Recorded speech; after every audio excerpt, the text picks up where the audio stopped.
Rumour has it that world number 1 Magnus Carlsen has recently filed adoption papers on Hans Niemann because the blitz score has become quite brutal. But can he continue it here? We're picking up from the recent titled Tuesday, 24th of September, late edition here. Magnus picks up Hans as his opponent in round 6. He's got the white pieces. What a battle this is. He opens up with pony to f3, and obviously this is why he trains, attends the Norway training camps in Oslo, visualization of the pony maneuvering for moments like this. Hans goes d5 in response. Magnus going g3. Is he preparing to fianchetto the rook? No. After this one, he goes bishop g2. Sanity prevails. That one hits the Milky Way, and Hans, so impressed, he copies what Magnus is doing. Builds a banana hammock of his own.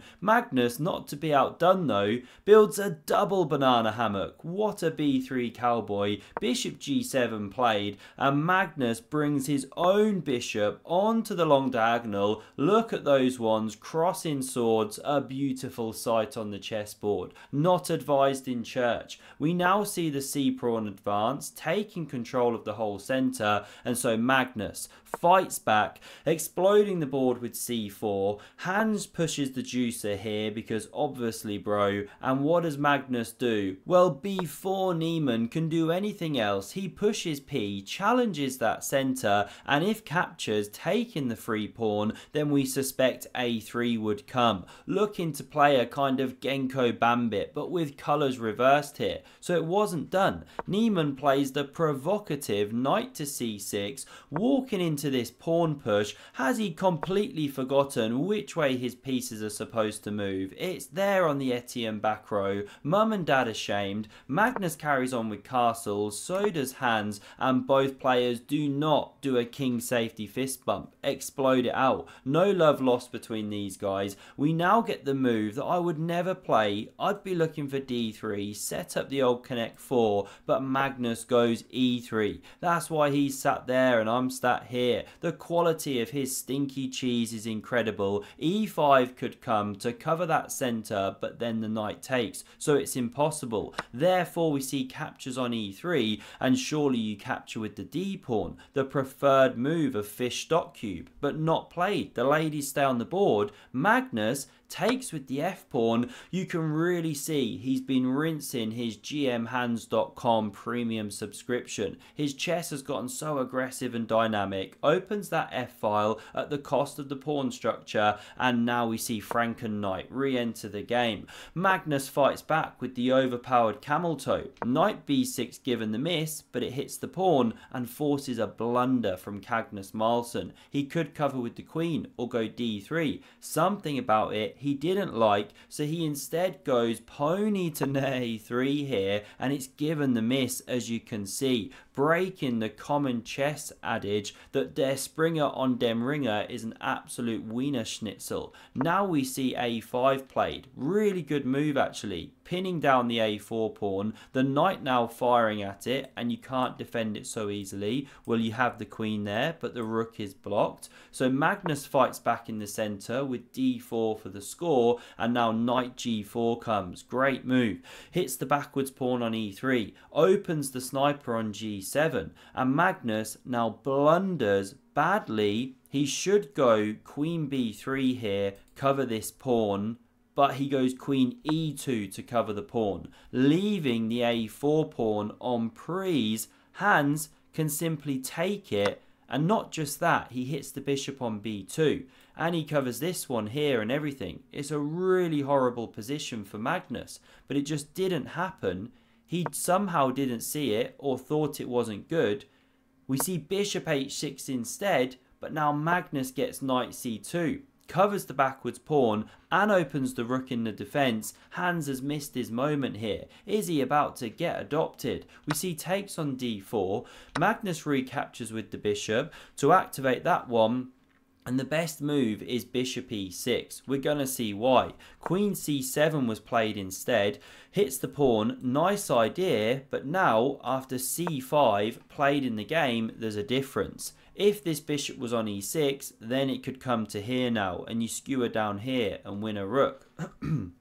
Excuse me, but not played here because the queen's there. The knight has to centralize. Very nice, but Magnus has got that huge space gain. We see rook ad1 played. Now bishop e6 on the board, and Magnus gains the space, driving back the queen, relegating it miserably to the back row. Don't leave rookie in the corner, never a good idea. And now surely you pay h3 here. Just knock that knight back. Just looks the natural move. But Magnus has a think here, long think, wrong think, goes knight d2, it's a serious mistake. It lines up a tactical shot for Hans Niemann, but he misses it.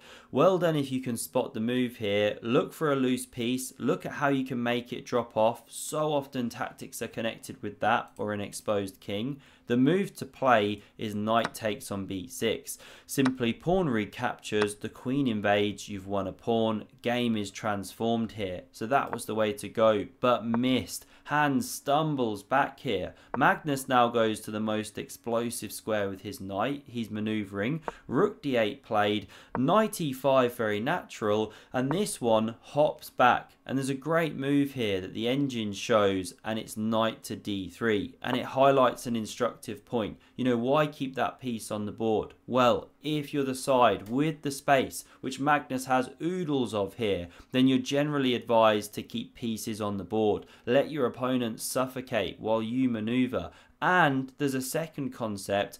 h3 is on the way, the knight's getting driven back, and both of these knights fighting for that same d5 square really. So the concept of the superfluous knight comes into play. You've got too many almost. So when Magnus takes, not loved by the engine, we now see bishop recaptures. Magnus should go queen f2. He's seen this idea, of course, that he's dropping an exchange, but if he goes here, now it's impossible. He crashes through. This is a checkmate using the power of this bishop. We're in analysis mode though.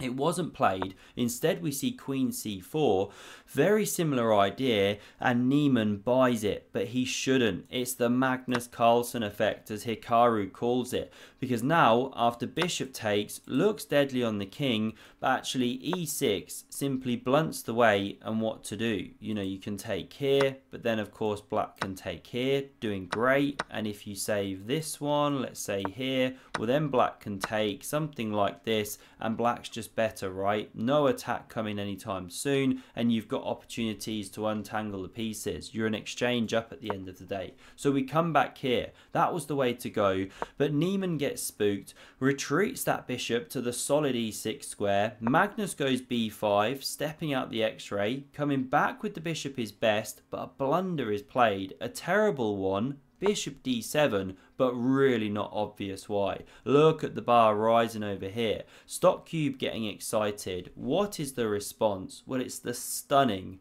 queen sacrifice, not played, but how cool would this have been? The bishop pair combining in a deadly fashion. This the only square, and now you might think you come here, check, then win the queen, but actually no, the bishop takes and rook recaptures and you take the queen. Black actually emerges an exchange ahead. So this is the move.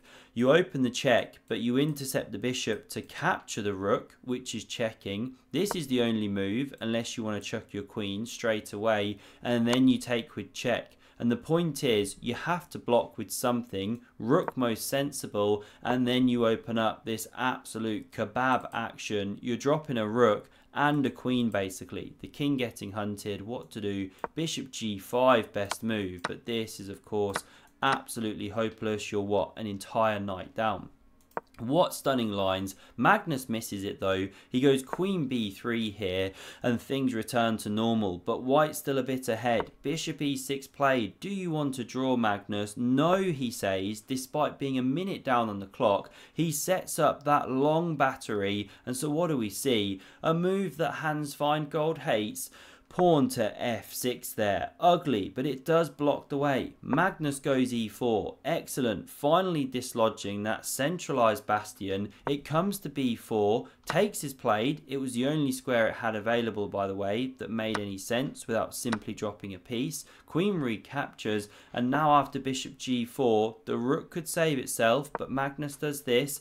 These leave the board. Rook takes back, and Magnus in the driving seat. It's Prawn-ageddon. They're marching down the board here like space invaders, as we can see. Queen c6 best to put pressure here, but Hans plays the knee-jerk move e5. Looks so natural.